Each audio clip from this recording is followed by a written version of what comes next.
Nuevamente nos encontramos en este video número 7 para seguir conversando acerca de planteamientos bíblicos sobre la fe.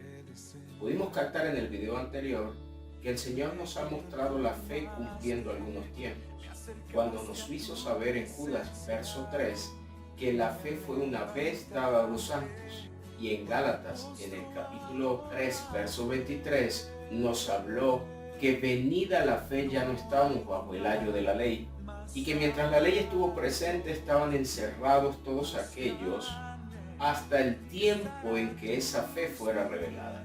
Ya nos toca saber cuándo realmente vino la fe, cuándo realmente fue entregada la fe y qué era lo que tenían claro los antepasados de Hebreos capítulo 11. En este momento les invito a quedarse hasta el final de este video para que pueda seguir fundando más elementos bíblicos acerca de la fe que tanto nos interesa y que según Primera de Pedro capítulo 1:9 es para salvación de vuestras almas. Cristo Jesús me les guarde.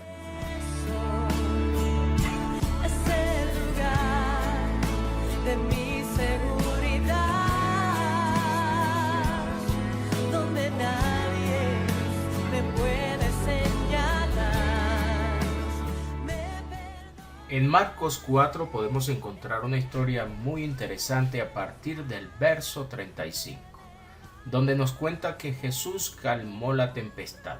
Y cuando no leemos con calma los textos, haciendo uso de la gramática y del contexto que está presentando, podemos cometer más errores en cuanto a la fe.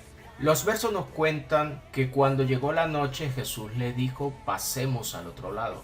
Y despidiendo a la multitud le tomaron como estaba en la barca, y había también con él otras barcas.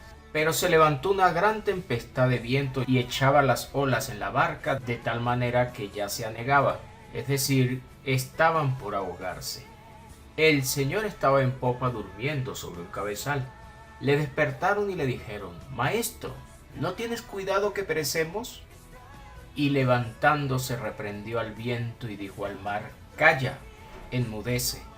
Y cesó el viento y se hizo grande bonanza. El Señor les dijo: ¿por qué estáis así amedrentados? ¿Cómo? ¿No tenéis fe?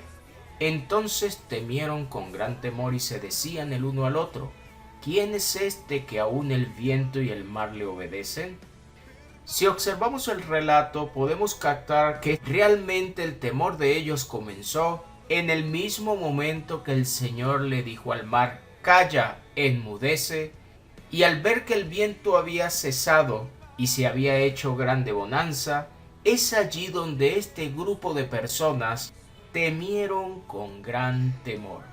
Y observen muy bien cuál era el motivo de su temor. ¿Quién es este que aún el viento y el mar le obedecen? Por mucho tiempo hemos creído que estaban asustados por el mar, pero el texto nos está mostrando que su temor se activa en el mismo momento en que el mar terminó obedeciendo al Señor. Lo sorprendente del caso es que ya le llamaban maestro. Lo habían invitado a su barca, conocían del Señor, pero no sabían realmente quién era. Y es allí donde el Señor les dice: ¿cómo? ¿No tenéis fe?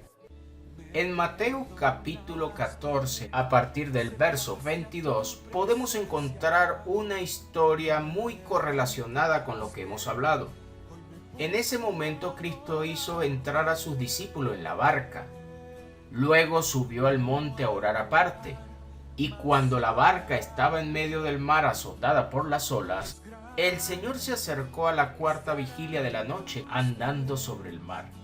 Sus discípulos tuvieron miedo pensando que era un fantasma, pero el Señor les invita a no tener temor porque era Él quien estaba andando sobre esas aguas. El apóstol Pedro dijo: si eres tú, manda que yo vaya a ti sobre las aguas. Y el Señor le invitó a venir a él, y descendiendo Pedro de la barca andaba también sobre las aguas yendo a Jesús.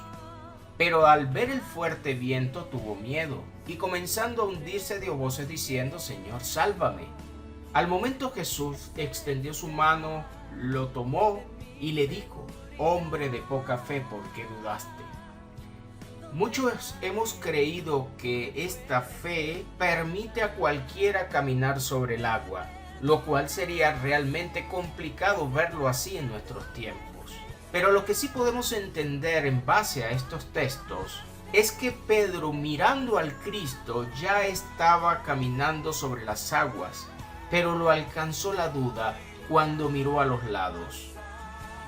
Y el verso 32 y 33 nos van a aclarar la relación que Cristo está haciendo con la fe.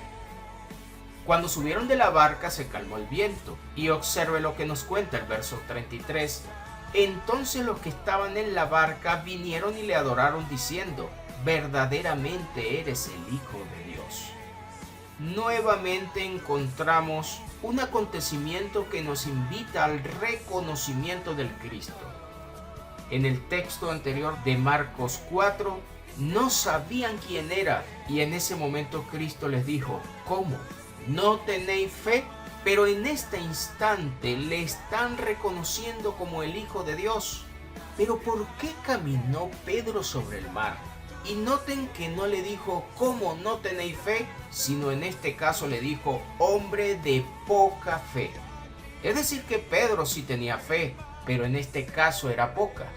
Y es porque justamente la fe de Pedro estaba enfocada en el reconocimiento de Cristo como el Hijo de Dios. En Mateo 16 podemos notar esta aclaratoria. El Cristo se acerca a sus discípulos y les pregunta quién dicen los hombres que es el Hijo del Hombre. Ellos le contestaron que algunos pensaban que él era Juan el Bautista, otros que Elías, otros Jeremías o alguno de los profetas. Ahora Cristo les devuelve la pregunta a sus discípulos y les dice: ¿y vosotros quién decís que soy yo? Inmediatamente Simón Pedro dijo: tú eres el Cristo, el Hijo del Dios viviente. Vemos a un Pedro reconociendo a Cristo como el Hijo de Dios. Por esa circunstancia no se le atribuyó que no tenía fe, sino que por un momento dudó de esta verdad y desvió la mirada que tenía enfocada hacia el Cristo para turbarse y asustarse con el fuerte viento que lo terminó asustando. Lo cual sigue siendo compatible con lo anunciado en la carta a los Hebreos en el capítulo 12, verso 2, al afirmar que hay que poner los ojos en Jesús, autor y consumador de la fe. Fue allí donde Pedro logró enfocar su mirada en el momento en que logró caminar sobre el mar. Y aunque el texto nos enseña que Jesús es autor de esa fe, también nos muestra que la consumaría. Y espero podamos seguir investigándolo en otro video. Espero haya captado una vez más que la fe bíblica tiene algunas particularidades y les invito a seguir teniendo cuidado cada vez que hablamos de ella, ya que el Señor nos dijo en 1 de Pedro capítulo 4 verso 11 que debemos hablar conforme a las palabras de Dios, y el mismo consejo nos entregó el apóstol Pablo en 1 de Corintios capítulo 4 cuando nos invita a no pensar más allá de lo que está escrito, ya que como hemos entendido, si nos desviamos de los planteamientos bíblicos podemos estar apostatando la fe que el Señor ha entregado. Cristo Jesús me les guarde por siempre.